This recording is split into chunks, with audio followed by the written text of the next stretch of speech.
ఓం నమో నారాయణాయ శ్రీమతే రామానుజాయ నమః. శ్రీమన్నారాయణ చరణం శరణం ప్రపద్యే. అందరికీ నమస్కారం అండి.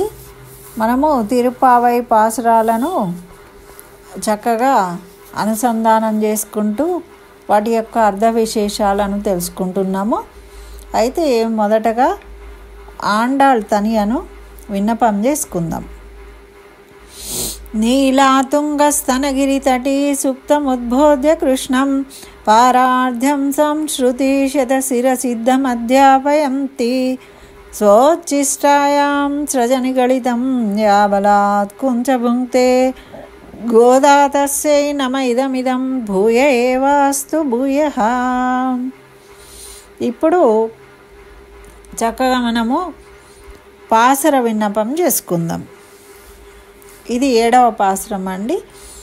కీషు కీషెన్రు ఎంగుం అనైచ్చాత్తన్ కలందు పేషిన పేచ్చరవం కేట్టిలయో పెయ్పెണ്ണే కాషుం పిరప్పుం కలగలపక్కై పేర్తు வாசனரும் குரு அலாய்ச்சியர் மத்தினால் ஒசைப்படுத்தா தைரரவம் கேட்டிலையோ நாயக பெண் பிள்ளாய் நாராயணன் மூர்த்தி கேசவனை பாடுவும் நீ கேட்டே கிடத்தியோ தேசமுடையாய் திரவே ఏలోరెంబావాయ్.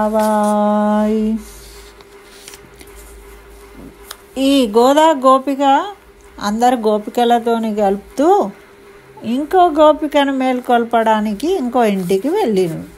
అయితే వెళ్తే ఇప్పుడు ఇక్కడ అమ్మ ఏమంటుంది అంటే,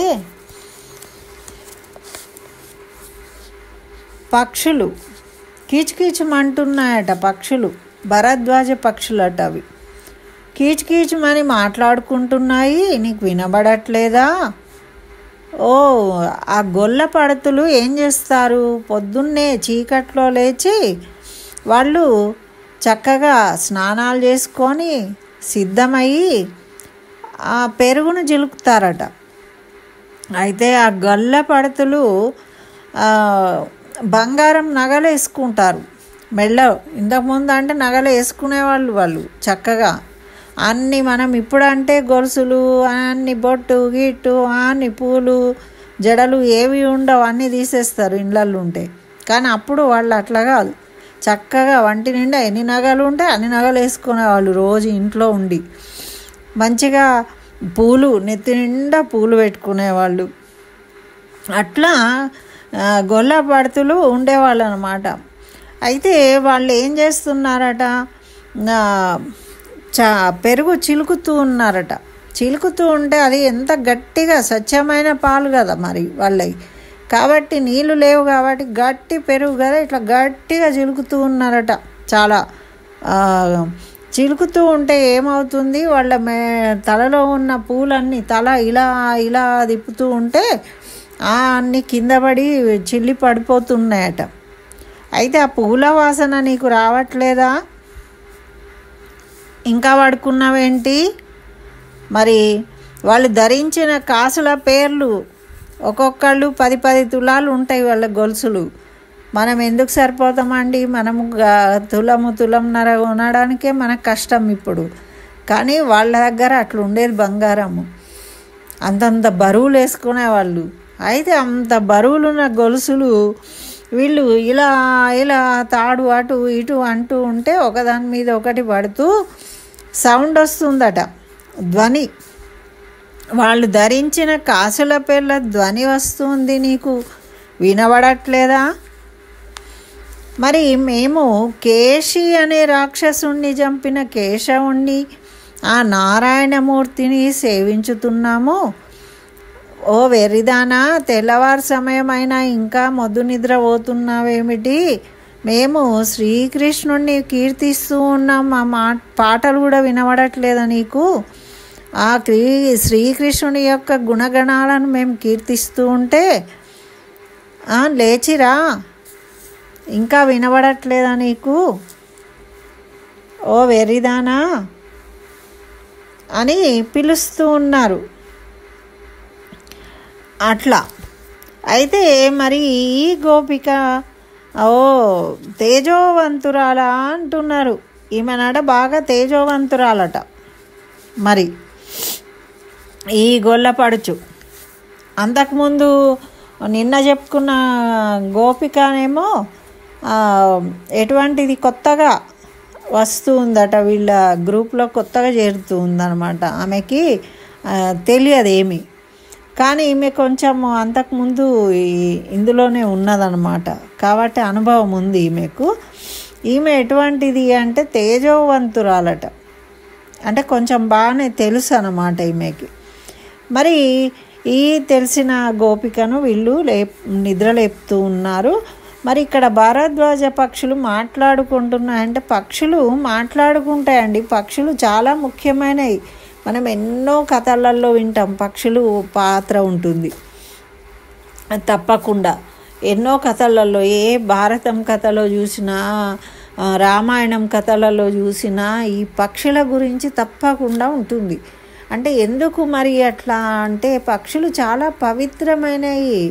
వాటికి ఏముంటుందండి, పూర్వకాలంలో మేఘ సందేశాలు పంపేవాళ్ళు, మేఘాల ద్వారా, తర్వాత హంసల ద్వారా పంపేవారు కదా. మరి పావురాల ద్వారా పంపేవాళ్ళు సందేశాలను, చిట్టీలు రాసి ఇచ్చేసి తీసుకెళ్ళేవి. ఆ కాలంలో అవే ఉండేవి. మరి పక్షులు అట్లా పనిచేసేవి. మరి అటువంటి పక్షులు, మరి సీతమ్మ జాడను తెలిపింది ఎవరు? జటాయు పక్షే కదా. మరి గరుడ వాహనుడు ఆ శ్రీమన్నారాయణుడు, శ్రీ మహావిష్ణువు పక్షే కదా, పక్షులకు రాజు గరుడు కదా. మరి కాబట్టి పక్షులకు చాలా ప్రాముఖ్యత ఉంటుంది. పక్షులు చాలా విషయాలలో వీళ్ళు హెల్ప్ చేస్తూ ఉంటారు దేవతలకు కానీ. అంటే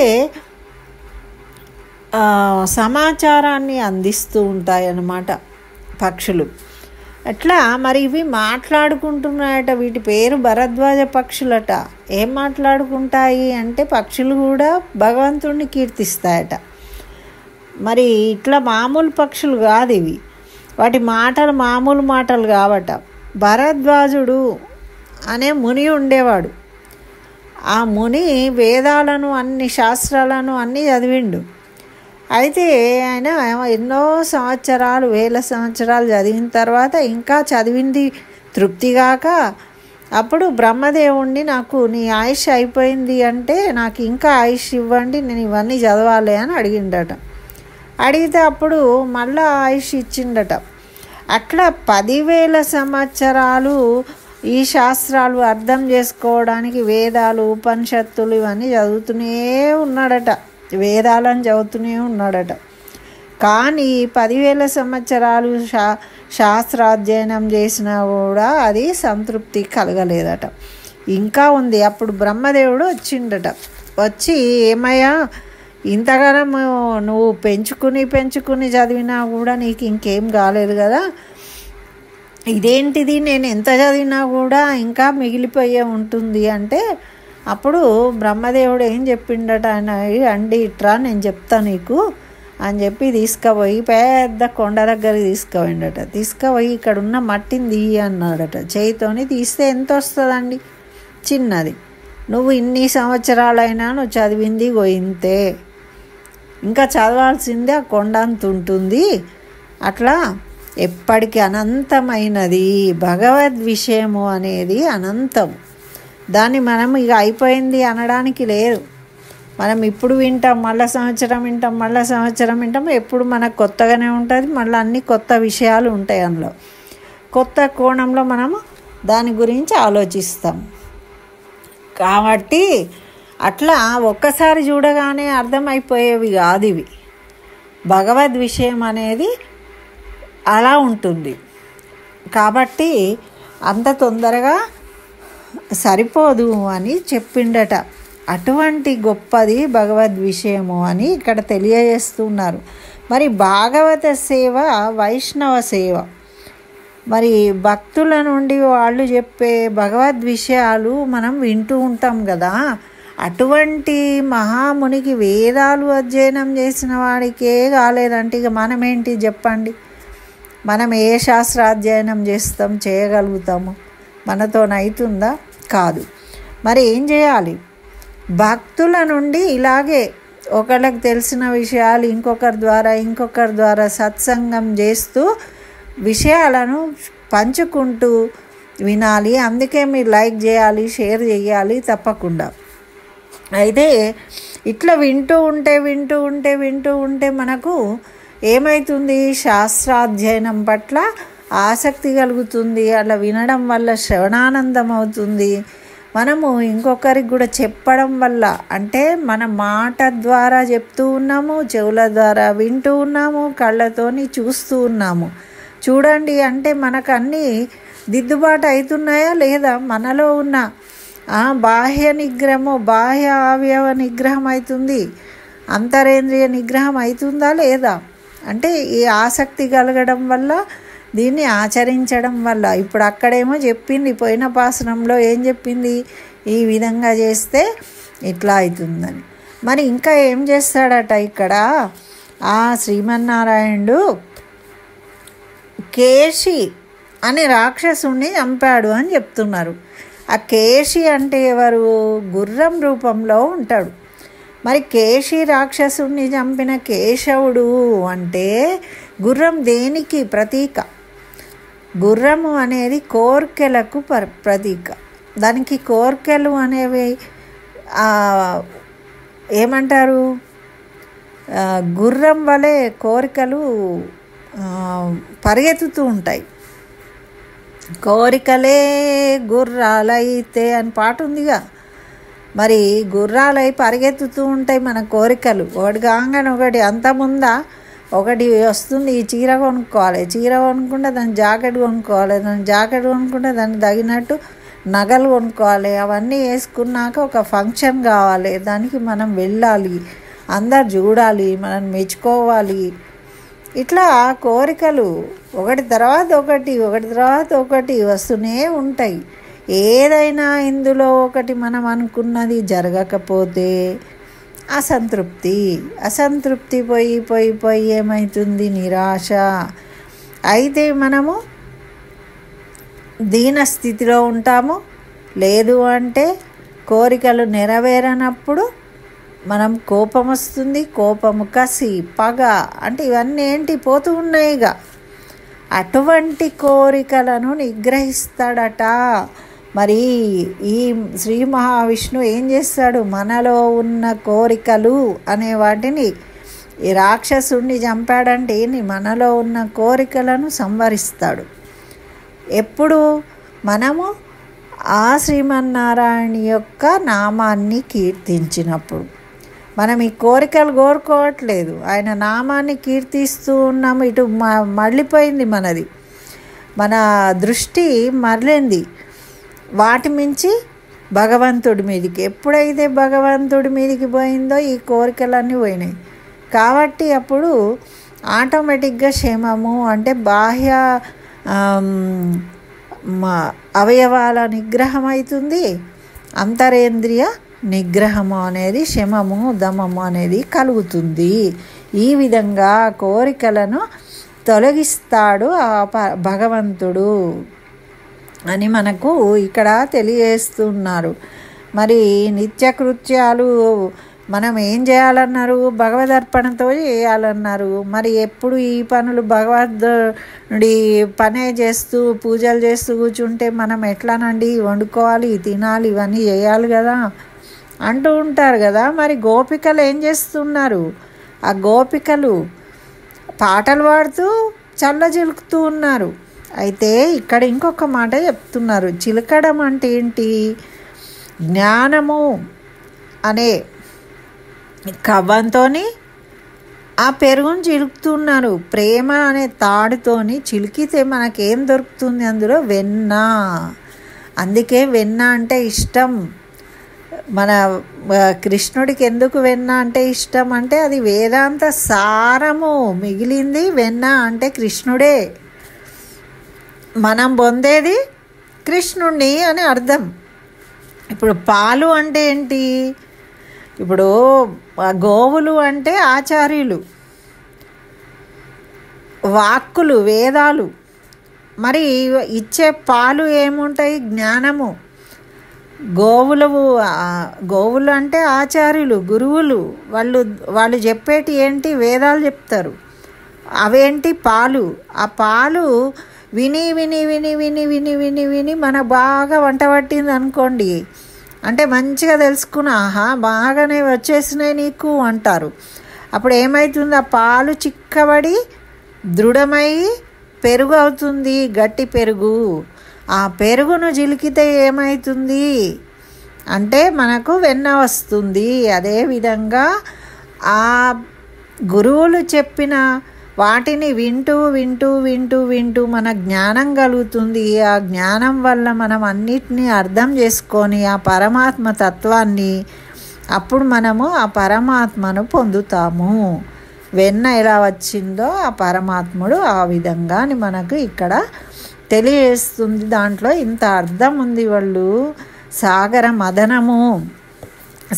మదనం చేస్తే ఏమొచ్చిందండి? దేవతలు రాక్షసులు కలిసి అమృతం వచ్చింది. మరి అమృతం ఎవరికి దక్కింది? దేవతలకు దక్కింది. అంటే ఎవరైతే మంచి పనులు చేస్తూ ఉన్నారో వాళ్ళే దేవుళ్ళైనరు, వాళ్ళకే దక్కింది అమృతము. అలాగే ఎవరైతే భగవద్ విషయంగా ఆసక్తులై ఉండి భగవద్ అనుగ్రహాన్ని పొందుతారు. మరి భగవద్ అనుగ్రహం ఎప్పుడు పొందుతాము? మంచి పనులు చేసినప్పుడు, మంచి మాటలు మాట్లాడినప్పుడు దొరుకుతుంది భగవద్ అనుగ్రహం. భగవద్ అనుగ్రహం ఉన్నప్పుడు మనకు భగవద్ దర్శనము కలుగుతుంది. మరి అందుకే రాక్షసులు దేవతలు ఇద్దరూ కలిసి క్షీరసాగర మదనం చేసినప్పటికీ దేవతలకు మాత్రమే అమృతం లభించింది. అట్లాగే మనం కూడా భక్తితో ఉన్నప్పుడే లభిస్తుంది. మరి రాక్షసులను సంహరిస్తారు కదా. దర్శనము అందరికీ కలుగుతుందా? కలగదు. ఎవరికి కలుగుతుంది? ఎవరైతే భగవంతుని యందు ఆసక్తి కలిగి ఉన్నారో వాళ్ళకి.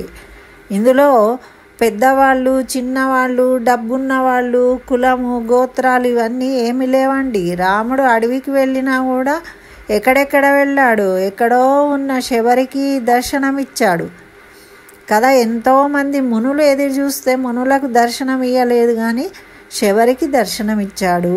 గుహుడిని ఆప్యాయంగా కౌగిలించుకున్నాడు.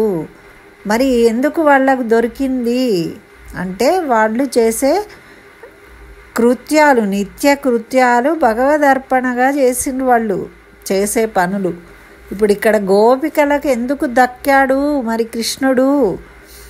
వాళ్ళ ఆడమంటే ఆడిండు, పాడమంటే వాడిండు, వాళ్ళతోనే ఎందుకున్నాడు అంటే వాళ్ళు భగవదర్పణంగా వాళ్ళ నిత్య కృత్యాలు చేసిండ్రు.